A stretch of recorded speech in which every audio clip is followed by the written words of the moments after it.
ಜನತಾದಳ ಪಕ್ಷದ 25ನೇ ವರ್ಷದ ಬೆಳ್ಳಿ ಹಬ್ಬದ ಅಂಗವಾಗಿ ಜನವರಿ 24ನೇ ತಾರೀಕು ಹಾಸನದಲ್ಲಿ ಆಯೋಜಿಸಲಾಗಿರ್ತಕ್ಕಂಥ ಬೃಹತ್ ಜನತಾ ಸಮಾವೇಶವು ಐತಿಹಾಸಿಕವಾಗಲಿದೆ ಅಂತ ಹೇಳಿ ಕೇಂದ್ರ ಸಚಿವ ಎಚ್.ಡಿ. ಕುಮಾರಸ್ವಾಮಿ ವಿಶ್ವಾಸವನ್ನು ವ್ಯಕ್ತಪಡಿಸಿದ್ದಾರೆ.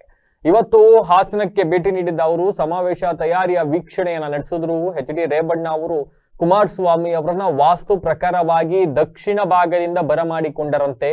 ಅದಾದ ನಂತರ ಏನೇನಾಗಿದೆ, ಹೆಂಗೆ ತಯಾರಿ ನಡೀತಾ ಇದೆ, ಏನೇನಾಗಬೇಕು ಎತ್ತ ಅಂತ ಅಣ್ಣ ತಮ್ಮ ಇಬ್ಬರು ಕೂಡ ನಿಂತು ಪರಿಶೀಲನೆಯನ್ನ ನಡೆಸಿದ್ದಾರೆ.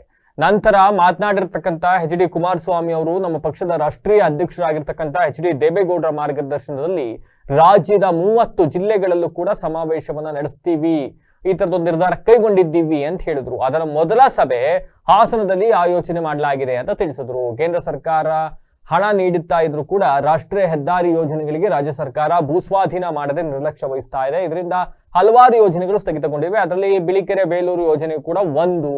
ಇನ್ನು ಮುಖ್ಯಮಂತ್ರಿಗಳು ಕೇಂದ್ರ ಹಣಕಾಸು ಸಚಿವರ ಬಗ್ಗೆ ಏಕವಚನದಲ್ಲಿ ಮಾತನಾಡ್ತಾ ಇರ್ತಕ್ಕಂಥದ್ದು ಖಂಡನೀಯ. ಇಂತಹ ನಡವಳಿಕೆಯಿಂದ ಕೇಂದ್ರದಿಂದ ಸಹಾಯ ಹೇಗೆ ಸಿಗುತ್ತೆ, ನಿಮ್ಮ ನಡವಳಿಕೆಯನ್ನು ಸರಿಪಡಿಸಿಕೊಳ್ಳಿ ಅಂತ ಪದೇ ಪದೇ ಹೇಳಿದ್ದೀನಿ. ಅದನ್ನೇ ಹಳ್ಳಿ ಭಾಷೆ ಅಂತ ಸಮಜಾಯಿಸಿ ನೀಡಬಾರದು. ಇನ್ನು ಸಮಾವೇಶದ ದಿನ ಇನ್ನೂ 10 ಹಲವು ಸರ್ಕಾರದ ವೈಫಲ್ಯಗಳನ್ನ ಬಹಿರಂಗ ಪಡಿಸ್ತೀನಿ ಅಂತ ಕುಮಾರಸ್ವಾಮಿ ಅವರು ಹೇಳಿದ್ದಾರೆ. ಇನ್ನು ಈ ಸಂದರ್ಭದಲ್ಲಿ ಶಾಸಕರಾದಂತಹ ಎಚ್.ಡಿ. ರೇವಣ್ಣ, ಸ್ವರೂಪ್ ಪ್ರಕಾಶ್, ಬೋಜೇಗೌಡ, ಮಾಜಿ ಶಾಸಕ ಸಾರಾ ಮಹೇಶ್, ಎಚ್.ಕೆ. ಕುಮಾರಸ್ವಾಮಿ, ಎಸ್. ದೇವೇಗೌಡ ಇನ್ನಿತರರು ಹಾಜರಿದ್ದರು. ನಮ್ಮ ರಾಷ್ಟ್ರೀಯ ಅಧ್ಯಕ್ಷರ ಮಾರ್ಗದರ್ಶನದಲ್ಲಿ ಈಗಾಗಲೇ ಜಾತ್ಯತೀತ ಜನತಾದಳದ 25 ವರ್ಷಗಳ ಪಕ್ಷದ ಸಂಘಟನೆಯಲ್ಲಿ ರಾಜ್ಯದಲ್ಲಿ ಒಂದು ಪ್ರಾದೇಶಿಕ ಹಿನ್ನೆಲೆಯನ್ನು ಹೊಂದಿರತಕ್ಕಂಥ ಈ ಒಂದು ಪಕ್ಷ ಬೆಳ್ಳಿ ಹಬ್ಬವನ್ನು ಆಚರಣೆ ಮಾಡ್ತಾ ಇದ್ದೇವೆ.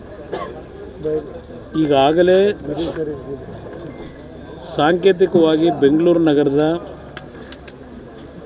ಪಕ್ಷದ ಆವರಣದಲ್ಲಿ ರಾಜ್ಯದ ಎಲ್ಲ ಪ್ರಮುಖ ಕಾರ್ಯಕರ್ತರುಗಳ ಸಮ್ಮುಖದಲ್ಲಿ ಒಂದು ಸಾಂಕೇತಿಕ ಕಾರ್ಯಕ್ರಮವನ್ನು ಏನು ಮಾಡಿದ್ವಿ. ಅವತ್ತಿನ ದಿನ ನಾವೊಂದು ಘೋಷಣೆ ಮಾಡಿದ್ದು, ಈ ಒಂದು ಬೆಳ್ಳಿ ಹಬ್ಬವನ್ನು ರಾಜ್ಯದ 30 ಜಿಲ್ಲೆಯಲ್ಲಿ ಮುಂದಿನ ದಿನಗಳಲ್ಲಿ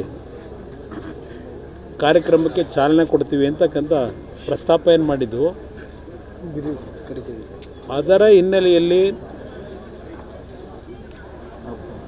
ಹಾಸನ ಜಿಲ್ಲೆಯಲ್ಲಿ ಪ್ರಥಮವಾದಂಥ ಸಭೆ ಬೆಳ್ಳಿ ಹಬ್ಬದ ಆಚರಣೆಯನ್ನು ಮಾಡಬೇಕು ಅಂತಕ್ಕಂಥ ನಿರ್ಧಾರ ಮಾಡಿ ಜಿಲ್ಲೆಯ ಎಲ್ಲ ನಮ್ಮ ಪ್ರಮುಖ ನಾಯಕರುಗಳು, ಮಾಜಿ ಶಾಸಕರುಗಳು ಎಲ್ಲರೂ ಸೇರಿ ಮಾಜಿ ಸಚಿವರಾಗಿರ್ತಕ್ಕಂಥ ರೇವಣ್ಣ ಅವರ ಜೊತೆಗೂಡಿ ಪಕ್ಷದ ನಿಷ್ಠಾವಂತ ಕಾರ್ಯಕರ್ತರುಗಳೆಲ್ಲ ಕಳೆದ ಒಂದು ವಾರದಿಂದ ಇದೇ ತಿಂಗಳು 24ನೇ